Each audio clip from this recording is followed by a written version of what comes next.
예수님은 감람산에 앉으셔서 맞은편에 서 있는 예루살렘 성전을 바라보시면서 이 성전이 철저히 파괴될 것을 예고하셨습니다. 이어서 제자들의 질문에 대한 대답으로 아주 심각한 강설을 길게 하셨습니다. 그 감람산 강설의 내용이 마가복음 13장의 거의 전체를 채우고 있습니다. 지난번까지 두 차례에 걸쳐서 27절까지 함께 읽었고, 오늘은 감람산 강설의 맨 마지막 부분인 28절 이하의 말씀을 함께 살펴보겠습니다. 그러기 전에 먼저 드리고 싶은 말씀이 있습니다. 그건 이 13장 전체의 구도입니다. 13장 2절에서 예수님은 저 웅장하고 화려한 예루살렘 성전이 돌 하나도 돌 위에 남지 않고 철저하게 파괴될 것이라는 아주 충격적인 말씀을 하셨습니다. 이 말씀에 깜짝 놀란 네 제자가 4절에서 어느 때에 이런 일이 있겠사오며 이 모든 일이 이루어지려 할 때 무슨 징조가 있겠습니까? 하고 여쭈었습니다. 4절에 나오는 이 두 마디, 이런 일, 그리고 이 모든 일, 이 두 마디를 기억해 두시면 좋을 것입니다. 계속 이 말이 나오니까요. 제자들이 꼭 알고 싶은 것은 두 가지입니다. 첫째는 언제 이런 일이 일어나겠습니까? 하는 것이고요. 이런 일이란 성전 파괴임이 명명백백하지요. 둘째는 이 모든 재앙이 들이닥칠 것을 식별할 수 있는 조짐이랄까, 징조가 무엇입니까? 하는 것입니다. 왜 이 모든 일이라는 말이 나오게 되는가 하면, 아시는 대로 성전이란 수도 맨 한복판에 있는 가장 중요한 건물이고, 말하자면 이게 하나님의 왕궁인데, 이게 무슨 어떤 실수로 화재가 나서 전소되는 걸 말씀하시는 게 아니라, 이 웅장한 석조 건물이 돌 위에 돌 하나도 남지 않게 다 무너뜨려진다면, 이건 필시 전쟁에서 적군이 쳐들어와서 예루살렘 성전을 황폐하게 만들 것을 고대 사람들은 다 아는 것이란 말입니다. 그러면 성전만 망가지게 되는 것입니까? 그럴 리가 없잖아요. 성전까지 들어오기 전에 예루살렘은 쑥대밭이 될 거란 말입니다. 그래서 언제 이런 일이 있을 것입니까? 그리고 이 모든 일, 이건 끔찍한 일인데, 이 모든 일이 일어날 것을 알 수 있는 조짐이 뭐겠습니까? 하고 여쭙게 되는 거란 말입니다. 그러니 이 4절의 질문의 요지를 아주 가장 간단히 축약한다면, 언제 이런 일이, 그리고 이 모든 일에 무슨 조짐이, 이 두 마디입니다. 이 질문에 대한 대답으로서 예수님이 5절부터 마지막 37절까지 33구절에 달하는 아주 길고 곡진한 말씀을 하신 것입니다.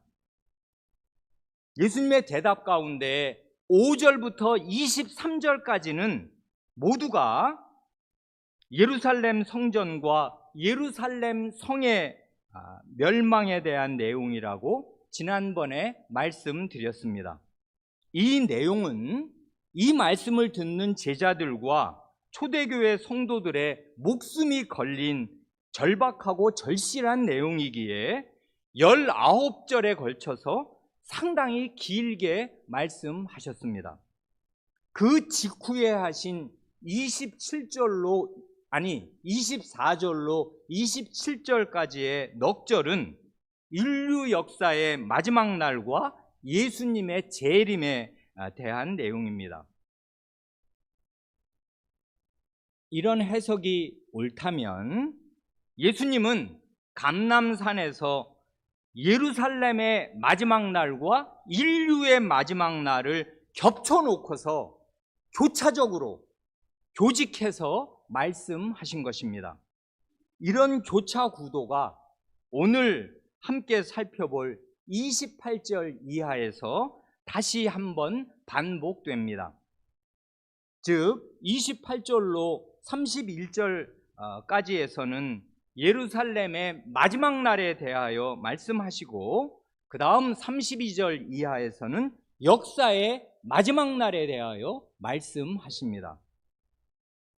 이렇게 보면 이 예수님의 감람산 강설, 마가복음 13장 전체는 예루살렘의 마지막과 세상의 마지막, 다시 예루살렘의 마지막과 인류의 마지막, 이런 식으로 두 종류의 종말이 교차적으로 배열되어 있는 것입니다.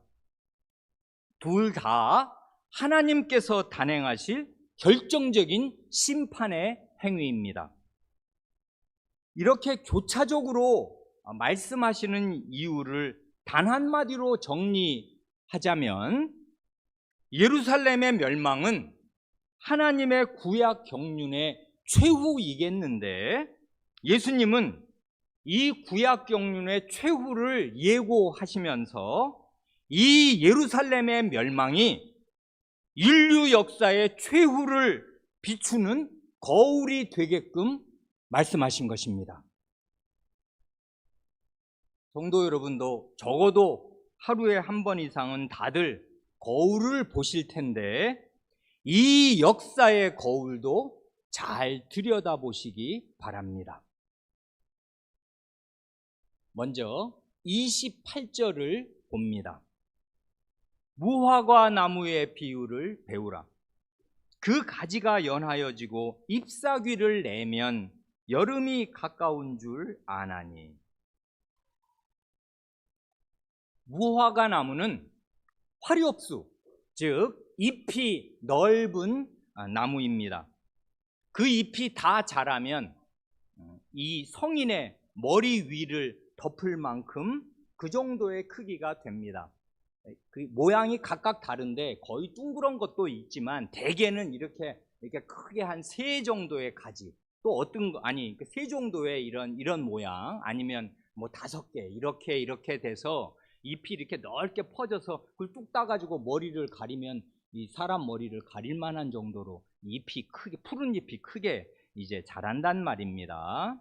그러나 무화과 나무는 상록수, 곧 늘 푸른 나무가 아닙니다. 그렇기에 겨울에는 모든 잎사귀가 다 떨어져서 앙상한 가지만 남습니다. 그렇게 겨우내 딱딱하게 굳어있던 가지가 늦봄, 봄이 다 지나갈 때쯤 되면 이 나무 가지가 부드러워지면서 거기에서 새 싹이 돋고 점점 푸른 잎사귀로 덮이기 시작합니다. 그런 무화과 나무의 푸른 잎은 여름이 가까이 온다, 여름이 가까이 온다는 사실을 알려주는 신호가 됩니다. 우리도 다 식물을 보고 계절을 점치는 거잖아요. 점물 치는 게 뭐 점을 쳐서 점을 치는 게 아니라 진달래, 개나리 뭐 이런 거 피고 목련이 피면 아 봄이 오네, 이런 거 다 안단 말입니다. 장미가 이제 이렇게 피어오르면 이건 여름이다, 뭐 그렇게 다 아는 것처럼 이제 이 계절을 이렇게 알려주는 표지가 돼요, 무화과 나무의 푸른 잎이. 때마침 바로 얼마 전에 예수님이 예루살렘 성에 들어가실 때 어느 무화과 나무를 보셨는데 잎사귀만 무성하고 열매는 없었지 않습니까? 11장 13절. 그러니까 아마도 감람산에서 이 말씀을 하시던 때가 바로 무화과 나무가 푸른 잎사귀로 뒤덮이는 시기였을 것입니다. 그 다음 29절은 이렇습니다. 이와 같이 너희가 이런 일이 일어나는 것을 보거든 인자가 가까이 곧 문 앞에 이른 줄 알라. 이와 같이란 무화과 나무에 푸른 잎사귀가 나는 것을 보면 여름이 가까이 다가온 것을 알듯이 그와 같이 그 말이겠습니다. 너희가 이런 일, 여기 이런 일이 나왔네요. 잠깐 기억해 두십사 했지 않습니까? 4절에 이런 일이 일어나는 것을 보거든에서 이런 일이란 예루살렘 멸망의 신호가 되는 그런 일이겠습니다. 예루살렘 멸망 자체라든지 그 일의 신호가 되는 이런 일을 이제 말씀하셨는데 더 직접적으로 문맥에서 보자면 14절에서 말씀하신 멸망에 가증한 것이 서지 못할 곳에 서는 바로 그 일 같은 것입니다. 이런 일이 일어나는 걸 보면 그게 조짐이니까, 분명한 조짐이니까 이런 일이 일어나는 걸 보면 내가 말한 예루살렘 성전의 멸망이 다가온다는 사실을 알아라, 그 말이지 않습니까? 그래서 이 14절과 29절은 말의 표현조차 똑같습니다. 뭐뭐한 것을 보거든, 이거거든요. 14절 멸망에 가증한 것이 서지 못할 곳에 선 것을 보거든. 29절 이런 일이 일어나는 것을 보거든. 그러니까 예수님의 말씀을 그 자리에서 집중해서 들으면 알 수 있게 되었단 말입니다. 이런 걸 보거든 무엇을 알아야만 한다, 그게 핵심인데요. 그 핵심에 해당하는 번역이 대단히 아쉽게도 과잉 번역이어서 오해를 불러일으킵니다. 29절 하반절에 인자가 가까이 곧 문 앞에 이른 줄 알라에서 인자는, 그 인자가, 이 말은 원래 원문에 없는 말을 번역자가 임의로 첨가한 것입니다. 그래 개역 한글 성경이나 개정개혁 성경을 보면 인자가, 그 말에 난하주가 달려 있습니다. 어린이 여러분, 난하주라는 말은 어려운 한자어인데 성경 본문은 이 네모 상자에 들어있잖아요. 그 난 밑에 깨알같이 작은 글씨로 주가 달려 있어요. 요걸 참고하세요, 이런 뜻이잖아요. 그래 그 인자가라는 말에 달려있는 난하주의 내용이 뭐냐 하면 인자가 대신에 혹 때가로 할 수도 있다, 이렇게 줄을 달아 놓았어요. 그러나 인자든 때든 다 번역자가 자기 나름의 해석으로 덧붙인 말일 뿐이고 원문에는 주어가 생략되어 있습니다. 그럼 주어가 아예 없으면 어떻게 문장이 성립하는가 할 때 문 앞에 이르다, 인자가 문 앞에 이르다, 지금 이렇게 우리말 되어 있는 거잖아요. 그러니까 문 앞에 이르는 게 뭐냐 도대체 할 때 그 문 앞에 이르다에서 그 이르다, 문 앞으로 온다, 가까이 온다 하는 그 이르다에 해당하는 동사가 3인칭 단수 현재형이에요. 우리말은 알 수가 없죠. 뭐 대군이 이르는 건지 한 사람이 오는 건지 한 식구가 오는 건지 우리말로는 성수가 구별이 안 되지만 헬라어는 딱 보면 알아요, 누구나. 이건 3인칭 단수란 말입니다. 그러니 3인칭 단수 현재형이에요. 그래서 이 문장에 생략된 주어가 3인칭 단수 현재형인 것을 그 당시 헬라어를 아는 사람이라면 누구나 척 보면 아는 것입니다. 그러니 이 생략된 주어를 살려서 번역한다면 3인칭 단수니까 그것 아니면 그분이란 말입니다. 그것 아니면 그분이에요. 그래서 이제 여기는 그분이라고 해석을 한 것이고 거기다가 또 인자로 해석을 붙여서 번역을 과잉으로 했단 말입니다. 그런데 3인칭 단수니까 그것이 가까이 곧 문 앞에 이른 줄 알라, 그 말인데 그것이 무엇인지는 앞뒤 문맥에서 자연히 알 수 있기에 굳이 밝히지 않은 것입니다. 그것이란 5절부터 23절까지 길게 말씀하신 내용, 곧 성전과 예루살렘의 멸망, 그것입니다. 그것이 코앞에 닥친 줄 알라, 그것입니다. 이런 일이 일어나는 걸 보면 내가 말한 이 충격적인, 너희들이 깜짝 놀랄 이 사실이 코앞에 닥친 줄 알아라, 지금 그 말씀을 하신 거란 말입니다.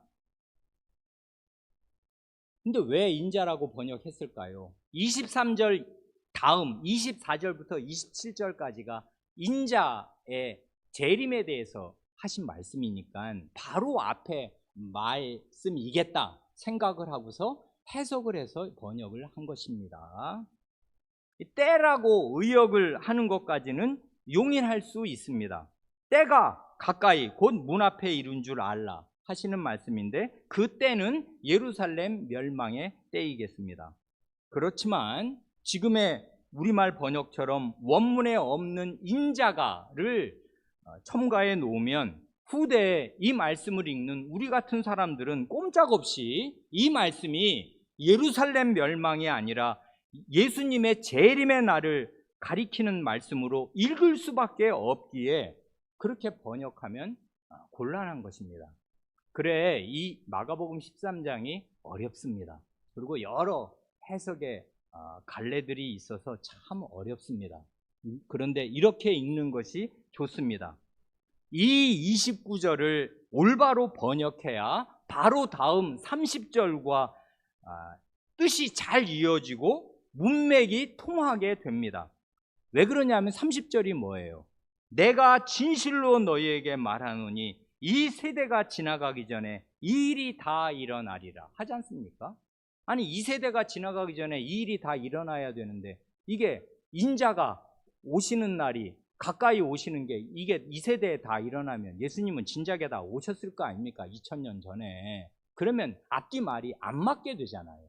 그러니까 이제 이 13장 전체의 흐름이 아주 꼬이게 된단 말입니다.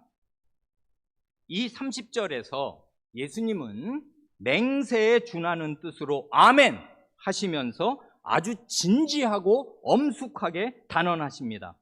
단언하시는 내용은 이 세대가 지나가기 전에 이 모든 일이 다 일어날 것이다, 그것입니다.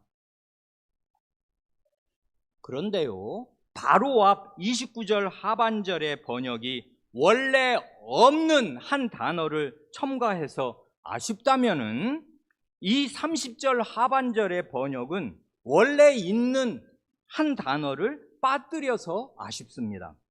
빠뜨린 단어가 뭐냐면 모든입니다. 이 모든 일이 다 일어나리라 로 해야만 할 걸, 그 모든이라는 말이 헬라어로 어려운 단어가 전혀 아니거든요. 아주 쉬운 단어예요. 그런데 이 모든 일이 다 일어나리라로 해야 할 말을 그냥 모든을 빼버리고 이 일이 다 일어나리라로 번역을 한 것입니다. 모든을 살려서 번역하는 게 중요한 이유가 있습니다. 아까 말씀드렸지 않습니까? 주님은 29절에서 이런 일을 말씀하시고 이런 일이 일어나는 것을 보거든, 이런 일. 그리고 30절에서는 이 모든 일을 말씀하셔요.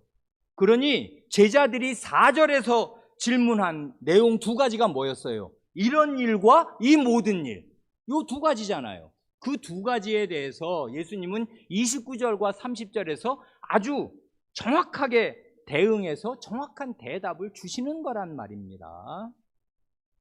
이런 언어적인 대응보다 훨씬 더 중요한 것은 그 내용이겠습니다. 내용이 뭡니까? 예수님은 5절부터 23절까지 말씀하신 이 모든 일들이, 이게 바로 이 모든 재앙들이잖아요. 5절부터 23절까지가 얼마나 여러 가지 끔찍한 재앙들, 조심해야 될 것들, 두려운 일들이 쏟아집니까? 이 모든 일들이 이 세대가 지나가기 전에 다 일어난다는 사실입니다. 그걸 확언하셔요.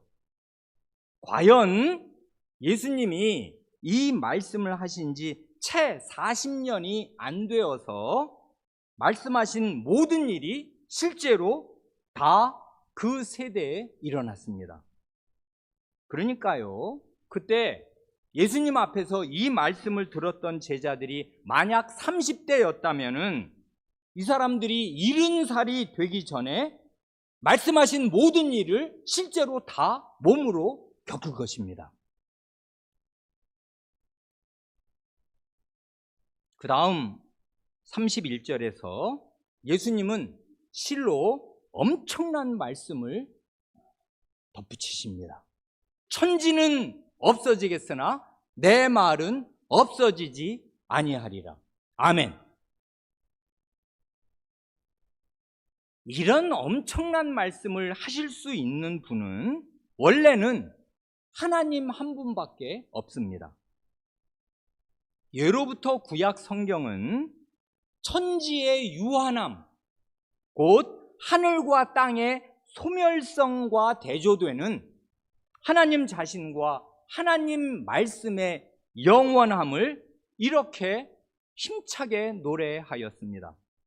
먼저 하나님의 영원하심에 대하여 시편 102편 26절 이하는 이렇게 노래합니다.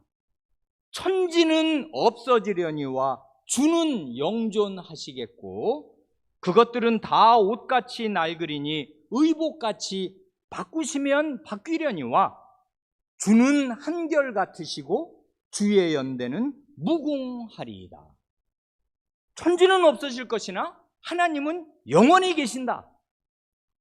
다음으로 하나님 말씀의 영원함에 대하여 이사야 40장 6절과 8절을 발췌하여 읽으면 이렇습니다.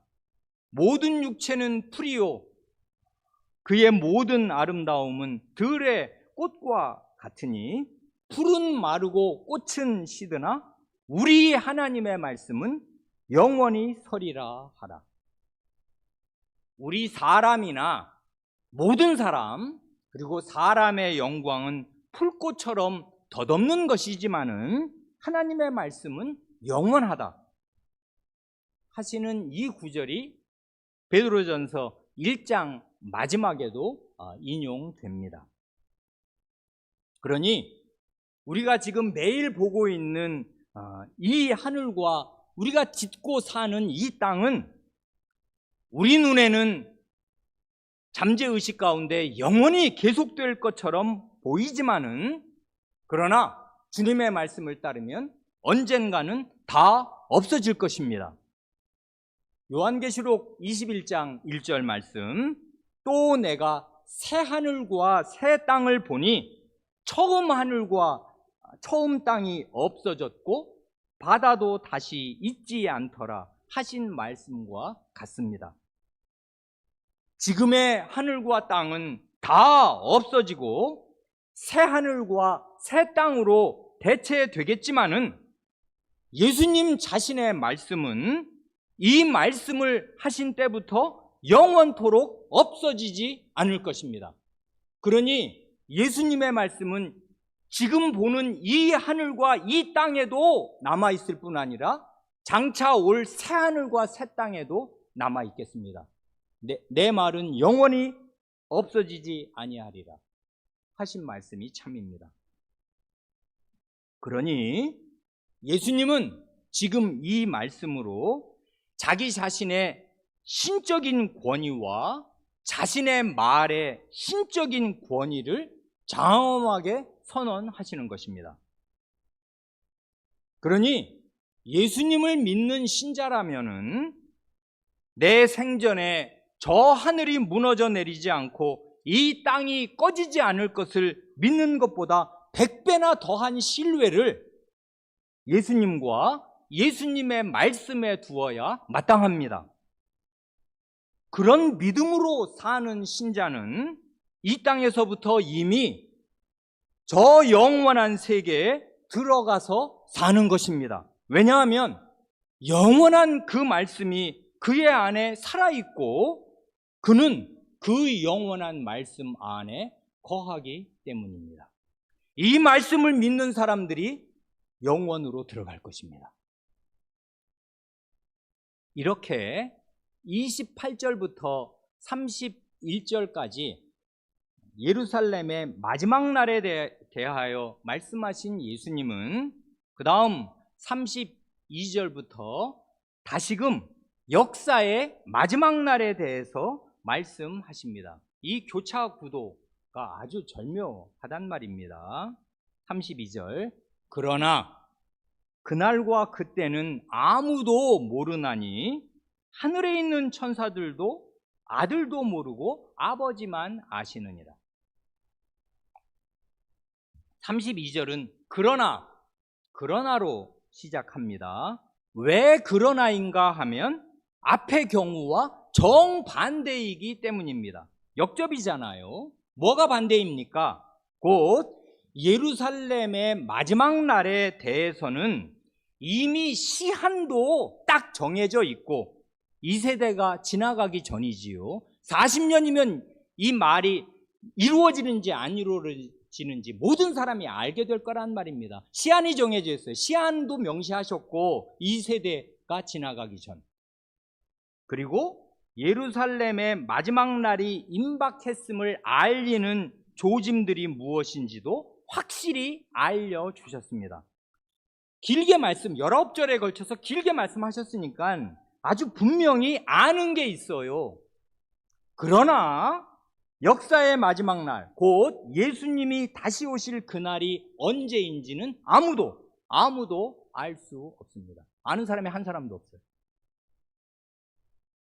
예수님은 마지막 그날이 언제인지는 아무도 모르고 오직 성부 하나님 한 분만 아신다는 사실을 어느 정도까지 강조해서 말씀하시는가 할 때 하늘의 천사들도 모르고 심지어는 그 마지막 날의 주인공이신 아드님 자신도 모른다고 말씀하십니다. 이 말씀의 깊이를 마음에 감지하십니까? 아들도 모르고 아버지만 아시느니라 하시는 이 말씀의 깊이를 묵상하고 또 묵상하면 좋을 것입니다. 놀랍게도 이 말씀은 마가복음 전체에서 예수님 자신이 자기 자신을 가리켜 하나님의 아들이라고 명시적으로 말씀하시는 단 하나의 유일한 구절입니다. 정말입니까? 정말입니다. 이제까지는 다 예수님 이외의 다른 존재들이 예수님을 가리켜 하나님의 아들이라고 말했습니다. 첫째로 마가복음을 쓴 마가 선생이 맨 첫 절 1장 1절에서 하나님의 아들 예수 그리스도의 복음의 시작이라. 첫 마디가 마가복음은 예수님은 하나님의 아들이시다 이 말로 시작을 했어요. 둘째로 귀신들은 예수님을 볼 때마다 당신은 하나님의 아들이니이다 하고 부르짖었습니다. 3장 11절 5장 7절. 셋째로 성부 하나님께서도 예수님이 세례 받으실 때나 모습이 변형되신 산에서 너는 내 사랑하는 아들이라고 친히 거듭 말씀하셨습니다. 1장 9장. 그러나 예수님이 자기 자신의 입으로 자신을 가리켜 하나님의 아들이라고 말씀하신 것은 적어도 마가복음에서는 여기가 유일합니다. 그러니 마가복음을 읽는 뜻이 있어요. 요한복음을 보면 자신을 아들이라고 말씀하시는 말씀이 넘쳐나서 다 셀 수가 없을 만큼 많지만 마가복음은 그렇지 않단 말입니다. 하나님의 아들이심을 밝히려고 쓴 책인데 예수님 자신이 내가 하나님의 아들이다라고 말씀하시는 구절은 여기 딱 하나밖에 안 나온단 말입니다. 하나님의 아들이라는 말씀은 예수님이 자신의 신성을 주장하시는 놀라운 말씀입니다. 하나님이 신이시고 그 하나님의 독생자 하나님의 아드님도 신이셔요. 자신의 신성을 이 말씀으로 주장하신단 말입니다. 그러나 우리의 심금을 울리는 훨씬 더 놀라운 사실이 있습니다. 그건 예수님이 자기가 하나님의 아들이심을 밝히는 맥락입니다. 다시 말해서 예수님이 어떤 마음 자세로 자신이 하나님의 아들이심을 밝히시는 것인가? 그것입니다.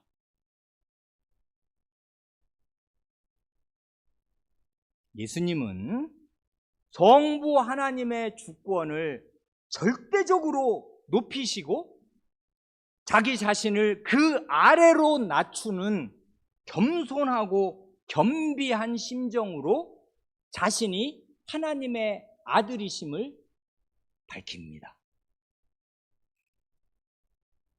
그런데 사실 그날과 그때는 아들도 모른다는데 그날과 그때는 어느 날인가 하면 예수님이 주인공으로 오시는 날입니다. 예수님이 아버지의 영광으로 거룩한 천사들과 함께 오시는 때입니다. 마가복음 8장 38절에서 자신의 순환을 처음으로 예고할 때 그 사실을 딱 말씀하셨어요. 그러니까 예수님 자신은 알고 있어요. 그날에 무슨 일이 일어날지를. 아버지의 영광은 다 내 영광으로서 내가 아버지의 영광으로 모든 천사들 데리고 온다. 이렇게 예수님은 알고 계셔요. 그러니 말하자면 그날은 예수님이 만민의 재판장으로 임하시는 날인 동시에 예수님이 혼인집의 신랑으로서 신부를 맞으러 오시는 날이겠습니다. 그런데 이 재판장은 지금 재판일이 언제인지 모른다고 말하고 있습니다. 이 신랑은 자신의 결혼식 날짜가 언제인지 모른다고 말하고 있습니다. 몰라도 좋습니다. 몰라도 좋을 만큼 하나님 아버지의 주권을 전심으로 인정하시고 전폭적으로 신뢰하시면서 하나님 앞에서 자신을 낮춥니다. 이게 하나님의 독생자, 하나님의 아드님의 자세입니다. 한마디로 예수님은 지금 내가 하나님의 아들이라고 한없이 높은 자신의 신분을 밝히시는데 한없이 낮은 종의 심정으로 그 신분을 밝히십니다. 달리 표현하면 예수님은 자신의 권리를 주장하는 태도가 아니라 겸손한 복종과 한없는 신뢰의 태도로 자신의 신분을 밝히십니다. 바로 이것이 우리가 꼭 붙들어야 할, 마가복음 강해가 끝나도 죽을 때까지 잊지 말아야 할 마가복음의 기독론입니다. 종으로 오신 그리스도, 종의 자세를 견지하시는 그리스도. 그래, 마가복음 10장 45절이 요절이지 않습니까? 인자가 온 것은 섬김을 받으려 함이 아니라 도리어 섬기려 하고. 하나님의 독생자가 하나님의 아드님이 이러실진데 하나님의 집인 교회 안에서 자신의 권리를 주장할 수 있는 사람이 어디에 있겠습니까? 내가 목사인데, 내가 장로인데 내 말 들으라? 그게 뭐 어쨌다고요? 예수님의 이런 태도는 우리가 지난 주일에 함께 들었던 조사님의 빛나는 강설을 기억할 때 광야의 이스라엘 백성이 강팍한 반역의 심정으로 자기들의 신분이 여호와의 백성이요, 민수기 16장, 여호와의 회중이라고 민수기 20장 주장하는 것과 얼마나 천지 차이로 다른 것이겠습니까? 신약 신자의 신분은 하나님의 자녀요, 예수 그리스도의 몸이요, 성신의 성전인 것이 틀림이 없습니다. 그러나 그 신분, 우리의 신분은 예수님의 모범처럼 하나님의 절대 주권 앞에 자기 자신을 굴복시키는 자세로 고백되어야 하는 신분이지 남들 앞에, 다른 교인들 앞에 권리로 주장할 수 있는 신분이 아닙니다. 죄 없는 영광스러운 하나님의 아들도 자기의 신분을 이런 자세로 고백하는데 하물며 영원히 지옥에 갔어야 마땅할 우리가 오직 예수님의 목숨과 하나님의 은혜로 이런 신분을 얻은 다음에는 이게 나의 기득권이다? 어림도 없는 생각이에요. 어림도 없단 말입니다. 마가복음은 그런 생각을 분쇄하는 것입니다. 예수님의 이런 말씀으로. 핵심 교훈이 남아 있습니다. 33절, 주의하라, 깨어 있으라. 그때가 언제인지 알지 못함이라. 예수님은 이 감람산 강설에서 마지막 네 번째로 주의하라 당부하십니다. 그 전에 예루살렘 멸망을 겪을 제자들과 신자들에게 요구하신 자세도 주의할 것을 주의하고 조심할 것을 조심하는 것이었기에 예루살렘 멸망을 예고하시는 5절부터 23절까지를 주의하라는 말씀으로 시작해서 5절 주의하라는 말씀으로 마치셨습니다. 23절. 그리고 중간에 한 번 더 9절에서 박해 속에서도 복음의 증인이 되어야 할 것을 주의하라고 한 번 더 주의를 주셨습니다. 그래서 예루살렘 멸망의 문맥에서 5절부터 23절까지 주의하라는 말이 핵심어가 돼요. 3번 나오면서. 이제 인류 역사의 마지막을 앞두고 있는 신자들에게도 주의하라 하고 당부하십니다. 뭘 주의해야 하는가 할 때 한마디로 깨어있도록 주의해야 합니다. 깨어있다는 것은 어린 사람들도 다 알듯이 쿨쿨 잠자는 것과 반대 상태이겠습니다. 왜 잠들면 안 되고 깨어 있어야만 하는가 하면 예수님이 다시 오시는 역사의 마지막 그때가 언제인지 알지 못하기 때문이라 하십니다. 그래, 그때가 언제인지 알 수 없다는 말씀이 32절, 33절, 35절에서 여러 번 줄기차게 반복됩니다. 모릅니다, 우리는 그날 언젠지. 예수님이 다시 오신다는 사실 자체는 명백하고 확정되었지만 재림의 정확한 시점은 도무지 알 수 없기에 깨어 있어야 합니다.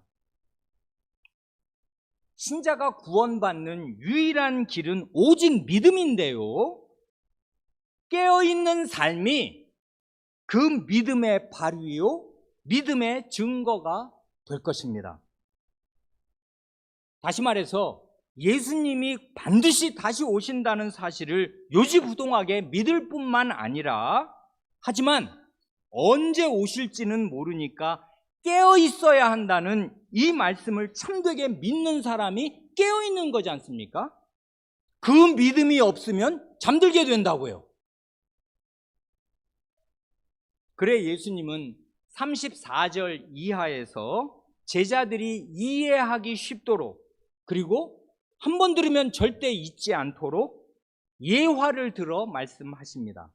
34절 이하, 가령 사람이 집을 떠나 타국으로 갈 때 그 종들에게 권한을 주어 각각 사물을 맡기며 문지기에게 깨어 있으라 명함과 같으니, 그러므로 깨어 있으라. 집주인이 언제 올는지, 혹 저물 때일는지 밤중일는지 타굴 때일는지 새벽일는지 너희가 알지 못함이라.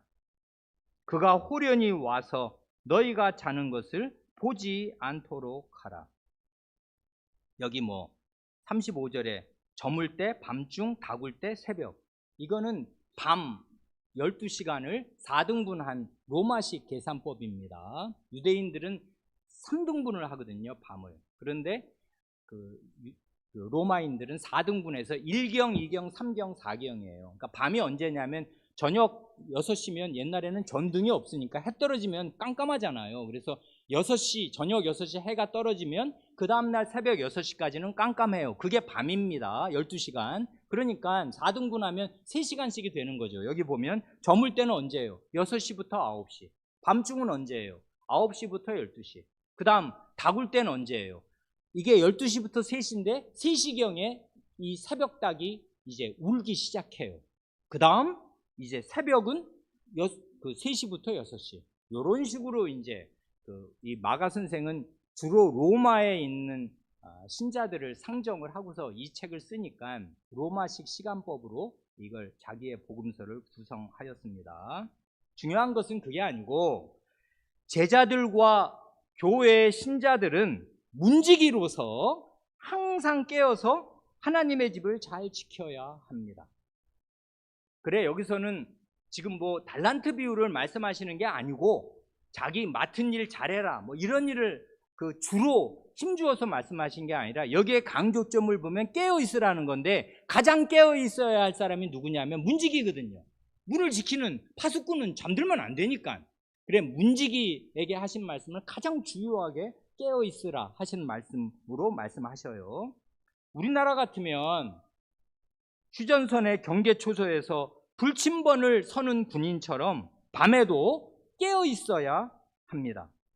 문지기나 불침번을 서는 군인이 밤에 깨어 있지 않고 쿨쿨 잠을 자면 2가지 위험이 있습니다. 하나는 밤에 주인이 느닷없이 올 때 맞이하려야 맞이할 수가 없게 되고 주인을 한참 동안 문 밖에 세워두게 됩니다. 그래 잠든 문지기는 집주인의 문책을 받게 될 것입니다. 대대장이 초소를 숭시할 때 불침번 서야 할 병사가 자고 있는 게 발견되면은 그 병사는 영창감일 거 아닙니까? 다른 하나의 위험은 문지기가 잠을 자고 있으면 말입니다. 도둑이나 강도가 몰래 들어와서 집안의 중요한 물건을 훔쳐가거나 강도로 돌변하면 집안 사람을 해칠 수도 있겠습니다. 이 2가지, 주인을 제때 맞을 수가 없게 된다. 그리고 집안에 심각한 위험이 초래된다 하는 이 2가지가 다 심각한 직무유기입니다. 그래서 마지막 37절에서 예수님은 다시금 깨어 있으라고 주의를 주십니다. 깨어 있으라는 말씀이 이번이 4번째예요. 이 마지막 날을 앞두고 32절부터 37절까지의 6구절에서 4번이나 깨어 있으라고 말씀하시니 어떻게 이보다 더 강조할 길이 있겠습니까? 아예 다른 말 다 없애버리고 깨어 있으라, 깨어 있으라, 깨어 있으라, 깨어 있으라 이렇게 말하는 것과 똑같은 거잖아요. 37절 깨어 있으라, 내가 너희에게 하는 이 말은 모든 사람에게 하는 말이니라 하시니라. 깨어 있다는 말이 헬라어로 그레고레오입니다. 이 헬라어 단어에서 영어 이름 그레고리가 나왔습니다. 그래, 교황의 이름 가운데 라틴식으로 그레고리우스 1세 7세 그레고리우스가 있고요. 영화 배우 가운데에도 옛날 영화 배우지만 그레고리 팩이라고 그레고리라는 이름을 서양 사람들은 쓴단 말입니다. 그레고리라는 말의 뜻을 안다면 그 이름을 부를 때마다 깨어 있어야 할 것을 되새겨야 마땅하겠습니다. 그러면 깨어 있다는 것은 무엇이고 잠잔다는 것은 무엇이겠습니까? 이건 비유잖아요. 여러분 전부 불면증 걸려서 밤에도 한잠도 자면 안 된다. 지금 이 말, 그럼 우리는 살 수가 없잖아. 일주일만 안 자면 사람이 정상생활이 아무도 불가능하지 않습니까? 그러니까 이건 말하자면 은유고 비유잖아요. 깨어있는다는 게 뭐며 잠잔다는 게 뭔가 그걸 명확하게 알아야지. 깨어 있어라, 뭐 어떻게 하라는 말씀이에요? 그걸 잘 생각해야 한단 말입니다. 여러 가지 면을 생각할 수 있겠습니다만은 핵심이 뭐냐면 집주인에 대한 자세입니다.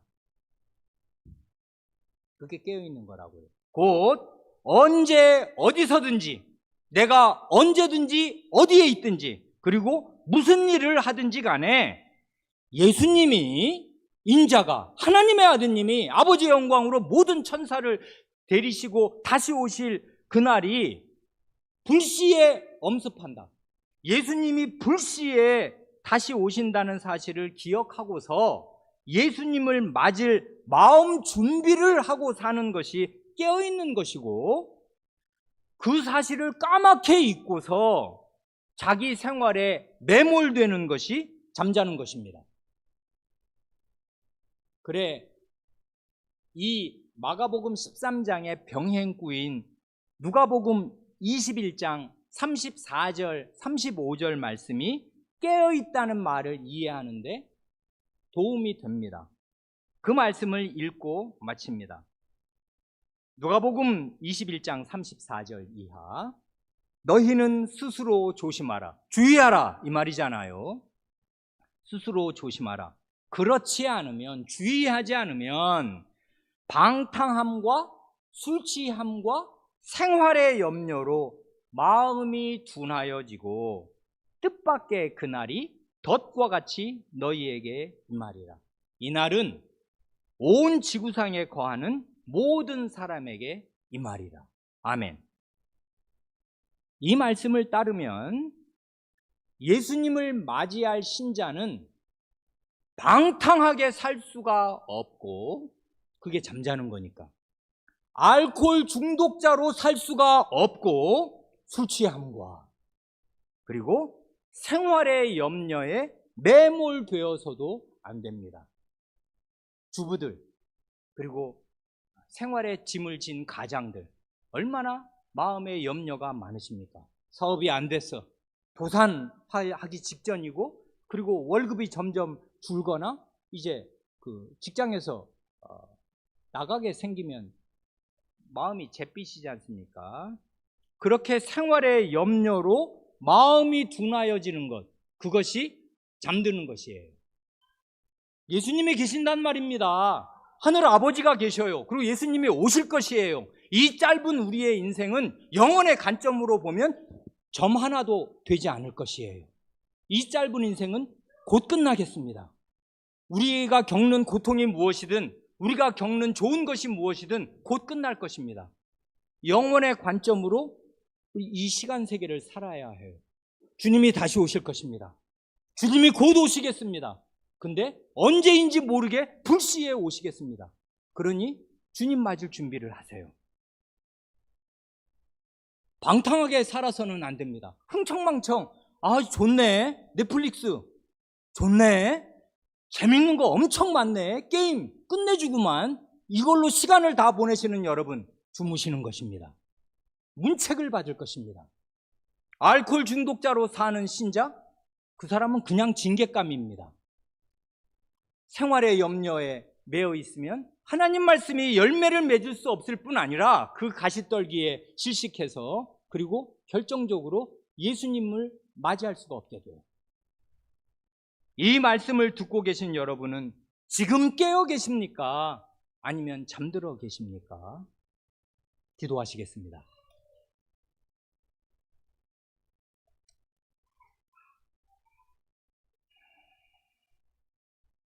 주 예수님, 예수님은 참으로 슬픈 마음으로 모세 이래 1500년 동안 길러오신